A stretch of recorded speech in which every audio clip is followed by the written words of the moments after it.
नमस्कार, मी प्रिया काळे. तरुण भारतच्या न्यूज बुलेटिनमध्ये आपल्या सर्वांचं स्वागत. आता पाहूया ठळक घडामोडी. काँग्रेस सरकार शेतकऱ्यांवर अन्याय करत आहे असा आरोप करत बेळगावात भाजपच्या वतीने आज शुक्रवार दिनांक 10 रोजी भव्य मोर्चा जिल्हाधिकारी कार्यालयावर काढण्यात आला. यामध्ये भारनियमनामुळे शेतकरी हवालदिल झाला आहे. शेतीला पाणी नाही, वीज नाही, पाऊसमान कमी झाले आहे. शेतकऱ्यांना नुकसान भरपाई देण्यास राज्य सरकार टाळाटाळ करत आहे. जगाच्या या पोशिंद्याला काँग्रेस सरकारने वाऱ्यावर सोडले आहे. अशी दुष्काळी परिस्थिती राज्यात असताना मुख्यमंत्री व उपमुख्यमंत्री मात्र सत्ता संघर्षात गुंतले आहेत, असा आरोप भाजपने करत जिल्हाधिकारी कार्यालयासमोर तीव्र निदर्शने केली. यावेळी माजी आमदार अनिल बेनके, संजय पाटील, माजी MLC कवडगी मठ यांनी संताप व्यक्त केला. आज बेळगाव जिल्हा कोर्टासमोर सकाळी भरधाव वेगाने येणाऱ्या रिक्षाने कारला जोरात धडक दिली. सदरच्या घटनेत रिक्षात बसलेली एक महिला वकील रिक्षातून रस्त्यावर फेकली असून ती गंभीररित्या जखमी झाली आहे. या अपघाताचा व्हिडिओ सोशल मीडियावर व्हायरल झाला असून या व्हिडिओमध्ये स्पष्टपणे रिक्षा फुटपाथवर चढलेली दिसत असून रिक्षा चालकाने मद्यप्राशन केले असल्याचा संशय नागरिकांच्यातून होत आहे. राज्यसभा सदस्य, माजी आमदार आणि पोलिसात आज शाब्दिक चकमक उडाली. शेतकऱ्यांसंदर्भात बेळगाव भाजपच्या वतीने मोर्चा काढण्यात आला होता. यावेळी आंदोलकांनी जिल्हाधिकारी कार्यालयाला घेराव घालण्याचा प्रयत्न केला. तसेच गेट काढून आत प्रवेश करण्याचा प्रयत्न केल्याने भाजप नेत्यांनी पोलिसांना अडवले. जिल्हाधिकाऱ्यांना भेटण्यास परवानगी न दिल्याने या सर्व नेत्यांनी राज्य सरकार विरोधात घोषणाबाजी करत आपला संताप व्यक्त केला. अखेर या सर्व नेत्यांची पोलिसांनी समजूत काढत त्यांना माघारी पाठवले.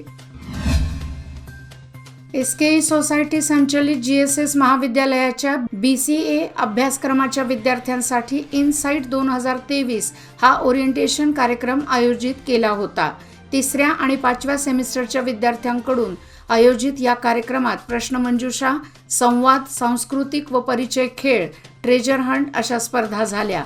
कार्यक्रमाच्या प्रमुख पाहुण्या म्हणून समुपदेशक प्रीती भांदुर्गे, अध्यक्षा बिंबा नाडकर्णी, प्राध्यापक BL मजुकर, समन्वयक प्राध्यापक जीवन बोडस व प्राध्यापक स्नेहलता बंडगी आदी उपस्थित होते. अनंत केशकामत यांच्या स्वागत गीताने कार्यक्रमाला सुरुवात झाली.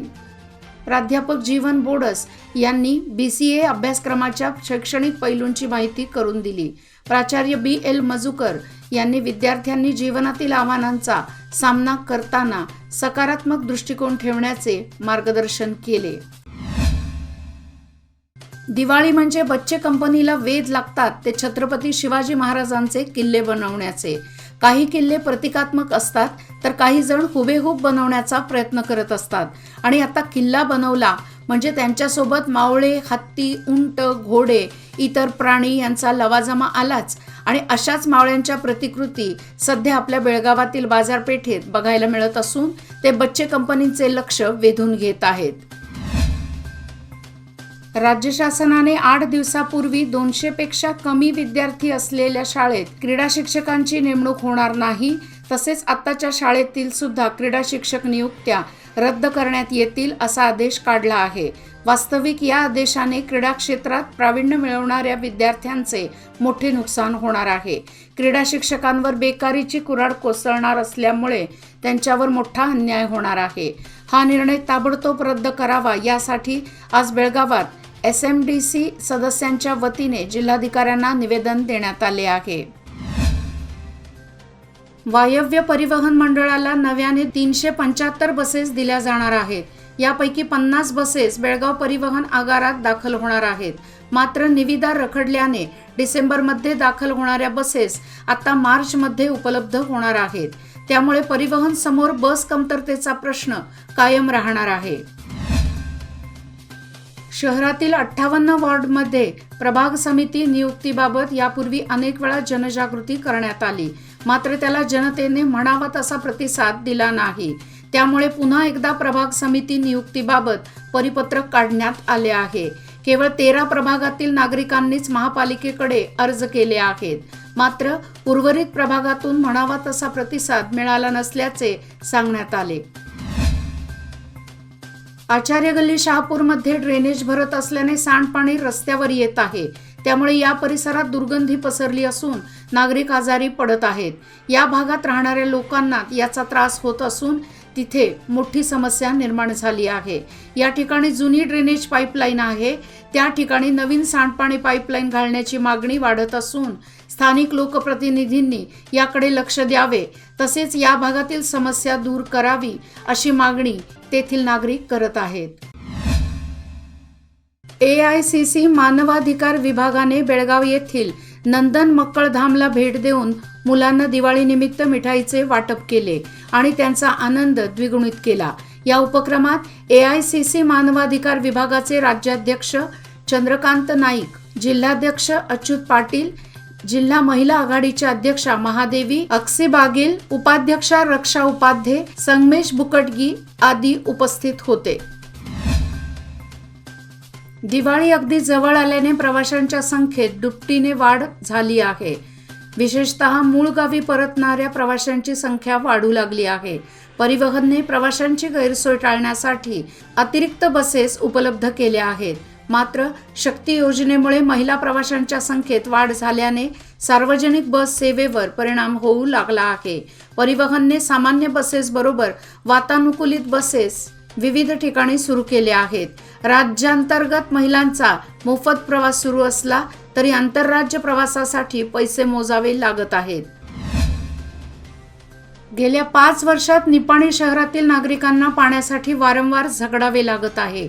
7 महिन्यांपासून नगरपालिकेत नगराध्यक्ष व उपनगराध्यक्षांअभावी प्रशासकीय राजवट आहे. अशा वेळी खासदार तसेच आमदारांची भूमिका महत्त्वाची असताना निपाणी शहराचा पाणी प्रश्न निवारण्यात ते अपयशी ठरले आहेत. 2013ला त्यांच्याच हस्ते 24 तास पाणी योजनेच्या कामाचा नारळ फोडण्यात आला होता. मात्र 10 वर्षात त्यांना ही योजना पूर्ण करून घेता आली नाही, अशी टीका माजी नगराध्यक्ष विलास गाडीवड्डर यांनी केली. निपाणीत पाणी प्रश्नासंदर्भात नगरसेवकांनी घेतलेल्या पत्रकार बैठकीत ते बोलत होते. मांजरी अंकली नसलापूर मार्गावरील लक्ष्मी मंदिर नजीक गस्त घालताना अंकली पोलीस स्थानकाचे उपनिरीक्षक KB जक्कन्नावर यांना 3 जण संशयितरित्या वावरताना दिसले. त्यांची कसून चौकशी केली असता त्यांच्याकडून विविध ठिकाणांहून चोरी केलेल्या 11 दुचाकी शुक्रवारी सकाळी जप्त करण्यात आल्या आहेत. त्याची किंमत सुमारे 5,70,000 होते. नागेश बाजीकर कांबळे वय वर्षे 28, महेश बन्सीलाल पाटील वय वर्षे 23 व विकास मनोहर भोसले वय वर्षे 23 हे 3 जण आंतरराज्य चोरटे असल्याची माहिती समोर आली आहे. अशी माहिती चिकोडीचे CPI विश्वनाथ चौगुला यांनी दिली. याचबरोबर आजचे बातमीपत्र इथेच संपले. अधिक माहिती आणि ताज्या घडामोडी करता पाहत रहा तरुण भारत न्यूज चॅनल. तसेच आमच्या चॅनलला लाईक, शेअर आणि सबस्क्राईब करायला विसरू नका. आणि विश्वासार्ह बातम्यासाठी दररोज वाचा दैनिक तरुण भारत. धन्यवाद.